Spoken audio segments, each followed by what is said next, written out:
All new at 6 tonight. While the Buffalo Bills aren't playing in Sunday's big game, maybe you're one of millions of people planning to bet on Super Bowl 58. Mobile sports betting, you've heard of it. It's become a very profitable industry for New York State, generating, get this, $862 million in 2023. But are some sports books more bettor friendly than others? So ahead of this big betting weekend, the 7 News I-team has analyzed different platforms to find the ones putting the most money back in your pocket.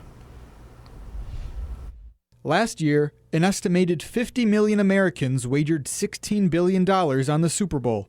It's a record primed to be broken as the big game heads to Sin City. This year, it's going to be the biggest week of all time because for the first time ever, the Super Bowl is in Las Vegas. Since being legalized here in New York, sportsbooks must provide data to the state, including how much was wagered and how much revenue they generated. I did some digging and found the hold percentage, the portion of money wagered that a sportsbook keeps, can vary significantly from book to book.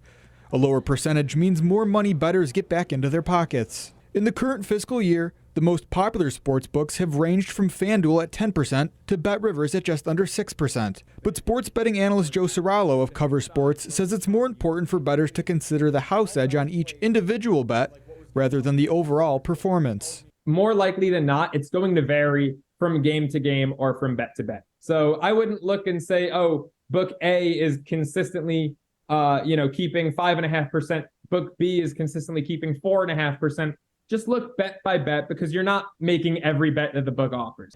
And the profits will likely keep coming for sportsbooks, as 39% of Americans now bet on sporting events, according to a survey released Monday by Siena College and St. Bonaventure University. Looking at that growing popularity, it's not going to go down anytime soon, I don't think. Brian Moritz is a St. Bonaventure faculty member involved in the creation of the survey.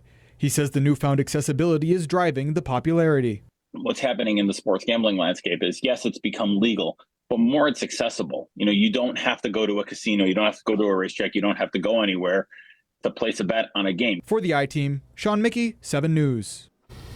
Sean, thank you. And it's important to point out, if you or someone you know is struggling with gambling, there are resources available. You can contact the Western Problem Gambling Resource Center. The phone number is there, 716-833-4274, or New York State's Hope Line. That's 1-877-8-HOPE-NY. Also tonight, a century-old theater in southern Erie County ready for its next chapter, where Gowanda says it is getting the money to revitalize its historic Hollywood theater. As long as it's X's and they're taking a bite out of them, sure, I can make as many as they need. Then the unique fundraiser happening right now at the Niagara SPCA that can help you get sweet revenge on an ex this Valentine's Day. You see the names on it. And we're getting the clouds to clear just in time for the overnight, which makes it pretty chilly across the region. But we're going to have a very pleasant work week. I'll talk about that straight ahead. But first, a hometown kid's big debut for the hometown team. Christian Watts, a graduate of Bishop Timon, played his first game for the Buffalo Bandits Saturday night. Great job. He also notched his first point, recording an assist in the team's 15-14 win over Rochester. Congratulations. Awesome.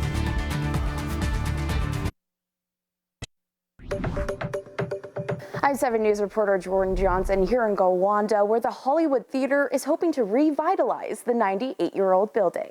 This gives us something that allows us to regrow and repopulate our downtown area. That's president of the board, Mark Burr. He explains to me that the theater hopes to restore an original Wurlitzer organ, upgrade their lighting system and their pulley system. But the biggest task Burr wants to take on is renovating the bank next door into dressing rooms and a restaurant to hopefully bring all of Western New York down to the edge of Erie and Cattaraugus counties just for the shows here at the Hollywood Theater. Through a New York Forward grant that recently was awarded to the village. The grant is $4.5 million, and it's up to the village to decide where the funds go. I reached out to the mayor of Gowanda, David Smith, and he says the village has made significant progress revitalizing the waterfront over the past years, but, quote, we also realize there is much more to do to make our downtown more inviting to visitors and boost the local economy.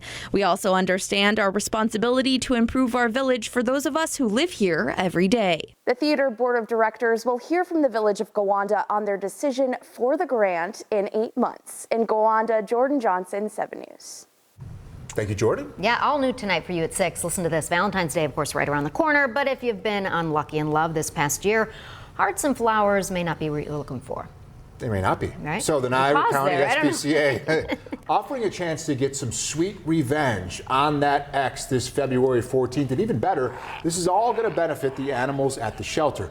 So our Derek Hyde stopped by the SPCA to learn more about this unique fundraising opportunity. Is that her name? Yes, that's right. 4-year-old Bugsy at the Niagara County SPCA has become quite popular. In December, she went viral after a mechanical failure opened her cage for a few minutes, and she's always recognizable thanks to her distinguishable breath. So she's got like something going on with her throat. So when she gets overexcited, which she does a lot because she's like so lovable and wiggly, she just has a harder time breathing, so she starts snorting a lot. If you can't provide Bugsy a forever home, this Valentine's Day you can help her in a different way by donating $5 to put the name of your ex on a cookie for Bugsy and her friends to take a bite out of. You know, if it makes someone happy that day, then good for them and good for us and good for the dogs. The cookies are donations from Jeanette Prohaska's business, Oh Sugar, and she's already up to 70 of them. But neither her nor the SPCA want the total to stay that low. As long as it's X's and they're taking a bite out of them, sure, I can make as many as they need. But like Bugsy, she would like more than one cookie, so that's always an option. So I joined in. But since I don't actually have any X's, I chose to write the next best thing on my cookies. The names of my 2 favorite anchors. Jeff and Leah, I'm sorry. I promise it's not on you. This one's on me. Bugsy was a big fan of your contributions, and her friends got treats from other old relationships too. You can make your donations over the phone or on the Niagara SPCA social media accounts. Derek Hyde, 7 News, Niagara Falls. But Derek, thank you. I think. Derek. I mean, we love you too. I've never been more proud to be a dog treat. Quite honestly, Yes, I have my really, name on a all dog for a treat. good reason. And Bugsy looked like They enjoyed it. What a brilliant idea. It's so cool, yeah. Right? I hope they sell a lot of cookies. They will now, because the word's going to spread like crazy. I don't know, you know, it's, what was I going to say? Not a bad weekend. Oh, well, yeah, Not a bad weekend. Weekend wasn't bad. No. This week is actually looking really, really great. So enjoy it while we have it, right? Get your biscuits all ready with the weather. Something. As we look at the current conditions out there, we are really going to find through the next couple of days, watching the numbers look really great, and we're going to get a lot of sunshine as well. So this is something that we haven't had in the month of January. We're starting to get used to seeing the sun again, find the sunglasses, and temperatures across the southern tier are now falling into the 20s. So as the sun has gone down, the clouds have begun to clear, and with that, it's going to take the temperatures on down with it. So we're in the 20s between Ellicottville, Great Valley, Olean, and back to about the 30-degree mark for Angelica. The satellite and radar shot, again, we've been clearing throughout the day. Areas to the east have had more sun and clearer skies, and taking just a little bit longer for Chautauqua County, but we'll get some clearing in there for you as well. Much of the country is dry. Definitely not the case in Southern California. That atmospheric river that they've been talking about, well, now they're dealing with a lot of rain in a fairly short amount of time. I've heard and have read about a month's worth of rain within a day. So watching that area closely. But for us, hey, we are just nice and calm. In the 20s, it's chilly. It's going to stay cold as we head throughout the night, but the temperatures along with the winds are doable, fairly light. As we look at the day tomorrow, sunshine is back. We'll have a little bit of cloud cover to start the day. We're in the mid and upper 30s for the afternoon. Our hourly forecast is going to take just some minor clouds coming in during the morning on Tuesday. Fair weather clouds, we'll call it, during